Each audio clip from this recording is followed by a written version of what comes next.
back to That Horror Couple. I'm Kaylee. I'm Rob. And we are so pumped because we just watched the second episode of The Ones Who Live, titled Gone. 2. Yeah, episode 2. Yeah, I really like it. It was awesome. Dude. There are no words. It was amazing. Yes. I'm blown away. I'm floored by this episode. Such an amazing follow-up to the first episode. Yes. So, let me just put on my beanie here. Get a little warm. My That Horror Couple beanie from Spread Shop. Yeah. Let's play our Link down below. Let's play our awesome theme song and let's get to it. Yeah, let's do it. That Horror Couple. Oh, yeah. That Horror Couple. It's us. That Horror Couple. That Horror Couple. And they talk about horror. Like and subscribe. So the episode opens up with Michonne. She's out looking for Rick, doing her whole sword killing zombie thing. Well, I felt like this episode, it was more of like Michonne's point of view. Mm-hmm. Like we saw Rick's point of view in the first one. This one takes us to Michonne's point of view. Mm-hmm. That is true. So we see how they finally met after the copter crash and all that. Very cool to see Michonne and what she was going through. Yeah, she runs into 3 new characters, Nat, Aiden, and Bailey. Nat was a personal favorite of ours. He's awesome. What a likable crew. Whether it's Gimple or whoever wrote this, they have a talent or just a way of like making you care about characters people very or characters quickly. Right away, because this crew that Michonne ran into is very likable. You're hooked almost right away. Yep. This guy Nat. He's awesome. He is so lovable and likable. I just want to be buddies with the guy. I know. And she ran into Nat, Bailey, and Aiden, and they were a part of this crew that they were traveling constantly. Expecting a baby. Yeah, Aiden was pregnant with her and Bailey's first baby, and Michonne saves them. And they wanted Michonne to be part of their community. And what's different about this community is, wasn't this community like a band on tour? Yeah, they were constantly, they were like a moving caravan of a community. Like they just constantly were moving on the road. They didn't stay in one spot. So the whole thing was they would leave people behind and not go looking for them. And they kept warning Michonne, you're headed north, that's suicide. What's wrong with you? Yeah. So. Yes or no? You want to die? Yes or no? They give Michonne a horse. She goes off on her own, and unfortunately she runs into this huge walker brigade. It's miles wide. That was 1,000. Yeah, thousands upon thousands of walkers. That had to be the biggest That was herd insane. Ever. Was that the biggest That herd was ever? the biggest one we've seen, I think. Yeah, it was huge. It was pretty intense because at one point Michonne gets knocked off a horse. I'm like, oh, she's toast. Because now she lost her horse. All she has is her sword. I'm like, what's she gonna do? Turns out the crew saves her, which Nat is saves very her. cool. So it makes these people even more likable. Yeah. So they end up traveling with Michonne for a little bit, and we get our first sighting of the helicopter in Michonne's episode, which, you don't know what's gonna happen. You're like, whoa, there's the CRM helicopter. How is this gonna play out? And unfortunately, they dropped these awful yellow gas bombs. It was poisonous. It was poisonous gas on top of this whole crew of people. And Michonne, Aiden, Bailey, and Nat have to run indoors and try to get away from the poison. But at first, I thought that was Rick from the first episode. I was like, oh, good, Rick's here. Yeah, and I was like, oh no, that's not Rick. I don't think that's Rick. No. But so what is the CRM doing? Are they taking out people? Yeah, it seems like they're just going out in groups that the other big groups of people they consider to be a problem or a threat, even if they don't even know if they're a problem or a threat. But they're just taking them out. They classify people into groups of A's and B's. They see the A's as a threat because they're powerful. Yeah. So what are they doing now? Are they taking in the B's? Are they trying to kill all the strong people? Yeah, I don't even know what their whole plan is, because they're just blowing people up with gas for no reason, or poisoning them. What's the point of this? I'm like, what are they doing exactly? But it was, like you said, you got close to these 3 characters. You liked them a lot, yeah. They're very likable. After the poison got dropped, they're all coughing and hacking, and I'm like, are they gonna make it? It was really sad. Unfortunately, Aiden and Bailey do not make it through the poison gas, and that was very, very sad. Yeah, you felt for them because you instantly liked them when you met them, and Michonne was heartbroken when she had to take them out when they turned to walkers. So was Nat too. Nat couldn't do it. He was too sad. So Michonne, these people who just saved her and she got close with.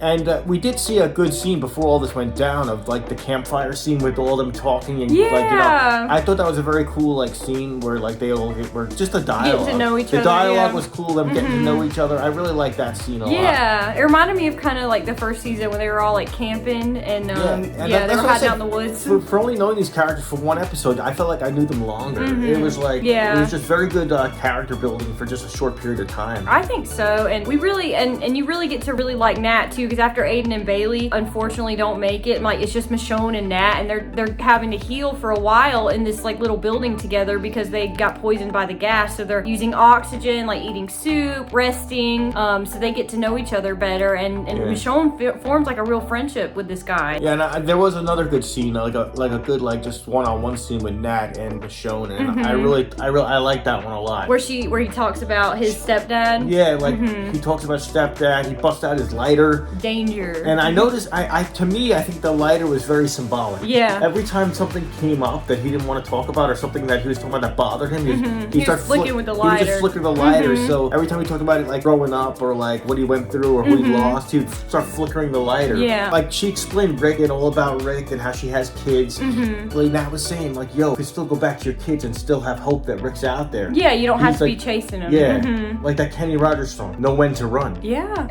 Kenny Rogers. Or Count Your Money. Got to know when to hold up. So Michonne and Nat are traveling by themselves. How about when she sees that ship though that says Safe Harbor? Oh yeah. She sees all like these burnt bodies. Yeah, and she was afraid Rick was in one of the piles. That was like a powerful scene with like no words out of Michonne, but just the look and the horror. Her of, devastation. Like, one of them might be Rick.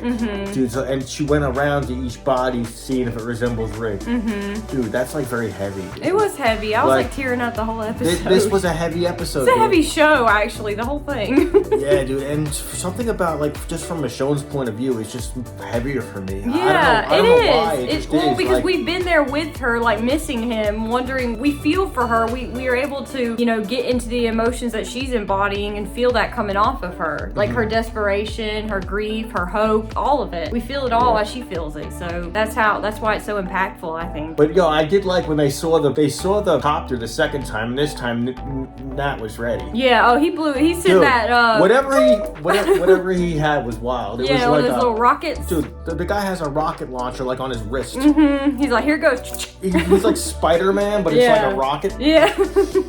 He got that. So that was the rocket that went through Okafor in the last episode. It was Nat's rocket that went up and went, through the helicopter. I was thinking they could have killed Rick. Fucking police. Yeah, they could have. They could have. Michonne could have accidentally killed him. Imagine that, like, oops. That would be awful. That's what takes the plane down in the previous episode. We did actually see from Michonne's point of view, she was checking every face. Yeah, she did check the faces before she killed them. Before she killed those guys, she was making sure none of them were Rick. Or she was just looking at them. Let's talk about the scene though when they were reunited. We got to see a brief glimpse of it the end of the last episode, but this one we got to see like the full reunited scene, and I was crying. It was very it was just so full of emotion to see the look on both of their faces. After this is supposed to have been like years or more in between like them seeing each other. It's insane. Like the emotions in this scene were not many shows can be badass and romantic. Yeah, this show's got both. Yeah, it's got adventure. It's emotional as hell, dude. Yes, you're so emotionally invested in the character, especially since we've been watching him. Rick Grimes has been a character on TV for next year. It'll be like 15 years. It's pretty wild for like what is like a zombie show. Like it's been going on for 15 years. Yeah, what started out for a zombie show, we love the character so much. We're like, oh, they're back together, they're reunited. And, but how about all the precautions they had to take though? When he's like, dude, your name's not Michonne, drop the sword. He's like, you are with a group, and you're not powerful. He's like, they're gonna get us. Like he was so prepared. He was like, you got to understand what you're walking into here. It even got to the point where he's like, they're gonna be here soon. He knew. So their reunion got cut short, and they had like 2 seconds. It got to the point where he was like, don't even call them walkers. That's what I call them. He's like, make up another name. Yeah. Just call it something else. He was on point. Yeah, he's like, listen, I know we haven't seen each other in like 10 years, but here's a quick kiss, and we're about to be captured. So but what do you think on top of your head if you can't use walkers? What do you call them? Like rotting fleshers? Rotters? Didn't one of the groups call them rotters? I don't know. Yeah, it's I think they did. Yeah, like half-deads. Yeah. I don't know what to call them. It's like, they don't use the word zombie on the show. No, they don't. Zombies out. You gotta think on your toes. You gotta think of something else. That scene too when the copter's landing and like the gun's on Rick. Rick's got the gun on Michonne, like she's a hostage, dude. Like Rick has to take her in as a hostage. Yeah, and her face though, the relief, even though she's going into like this like she doesn't. I don't think she she realizes the magnitude of what she's being pulled into, but the she has look an of, idea. Yeah, she has a little idea. bit of an idea, but the look of relief on her face when the copters are coming down, that was the clip from the trailer with the look of relief on her face, and I said that must be when she sees Rick. I was a little close because they had already reunited, but you could feel the relief coming off of her, even though they're, no, but I even like that interview process with the CRM, like the way she was just like playing them like a fiddle, like running them for a loop there. Yeah, she's like, oh, my name's Dana. Yeah, she's like, I'm Dana, and these are not walkers. They are. It's like Carol with the cookies, you know, trying to act all innocent. You deserve some cookies. Yeah. Oh, yeah. Here's my cookies. Dude. That's great. No, that's exactly what they need her to do. Yeah. She did pretty good, though. But, Yeah. like, the thing is, from the way they shot this, we see somebody watching through the two-way mirror. We see, like...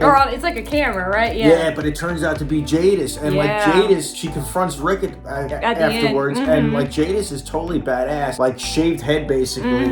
Not screwing around. And she's like, yo, if you try to escape with Michonne, I'm going to kill everybody. She's like, I'm going to kill everybody at your community. Few of those people actually like. She knows Rick and Michonne are lying, but the thing is, she already lied to them. She lied to the CRM about Rick. Yeah, she called him a B when she knew he was an A. Can you, like, shut up and tell me how to get this computer to show porn? The thing about Jadis' character is she goes back and forth. Yeah, you never know. Like, she said some pretty horrible things, but she also saved Rick's life. The last episode of Walking Dead, or the last Rick episode, when Rick was down and out, about to die, she called and she saved him. Yeah, she said, I have a B, Yeah, so basically she didn't want Rick to die, but now she's in his face. If you try to escape, I'm going to kill you, Michonne, and everyone in Alexandria. She's warning him. So I guess that we have more of like a Negan bad-ish era of Jadis, where she's, the big bad here, along with the CRM. But did you notice the last scene with Michonne, though? She's like looking over the whole place and she's flickering the lighter. She's thinking. She's contemplating. Just like her friend, though, Nat, she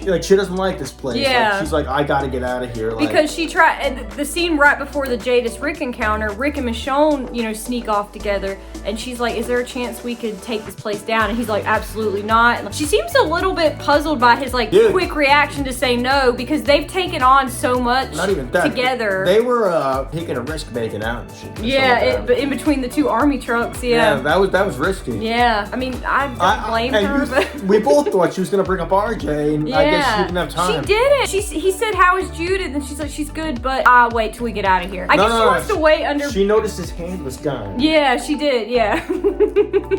And she just didn't seem like she wanted to tell him yet. Well, maybe she wants to make it a better time. She's like, now's not the time. Yeah, so I guess we're just gonna have to find out to see his reaction, because I am so excited for him to find out about his son. I don't know, I'm still and this one's really his. It's not like Shane's love child. No. Time to grow up. So. This is Rick and Michonne's actual biological baby, even though Judith is their baby. Yeah, I don't think Michonne's a hoe. No. So what? She's not a hoe if she was seeing someone else. He's gone. She didn't know where he was. Lori was messing up. She had some Lori also thought he was dead. Lori had some Jerry Springer love triangle going. She did. She did. So if you guys have seen episode 2, The Ones Who Live, please comment down below. Let us know your thoughts. Are you excited for the next episode? Are you not? What's your favorite part of the show? What's your favorite scene? Let us know all of your thoughts down below. Yeah, I want to hear what you guys think of it. Yeah, make sure you're hitting that bell to be notified when we drop all of our new Walking Dead episode reviews, horror reviews. I think it's just as strong as last week's. It's more emotional. I think it might might even be better. Yeah, I love the episode. I give it around the same score as last week. Yeah, but it had a different feel, I would say, because it just had a heavier feel. It was more emotional. I mean, the Rick one was emotional too. They were both very emotionally charged, so it's just a lot to take in because it's a very deep subject material because we're so emotionally drawn to the characters. I love Michonne in a different way though, because Rick cut his hand off last week, and I'm like, oh, that's rough. But then when Michonne was crying, I'm like, oh, but Michonne's feelings are hurt. I know, I was really sad. Yeah, because you feel her pain. Yeah, it's like Rick. You're like, Rick can handle it. Michonne, are you okay? He can handle it. Yeah, handle it. Get it? Make sure you guys are liking, commenting, sharing, and subscribing. Make sure you click our store tab right next to our community tab. We have all beanies. They're for sale on Spreadshop. If your head is cold, we also have trucker caps because the warmer weather's coming up. We have short sleeve shirts, all that kind of cool stuff. So make sure you're checking it out. I'll go get it. That is sick. Very comfy, 100% organic premium cotton, it says. Yeah, so if you're interested, check this out. Check it out on Spreadshop. This awesome Zombies in Love hat. Yeah. That horror couple. Yeah. Plus the double skull logo on the beanie. Woo. All this available and more, kids. On Spreadshop. So make sure you're clicking our store tab. Yes.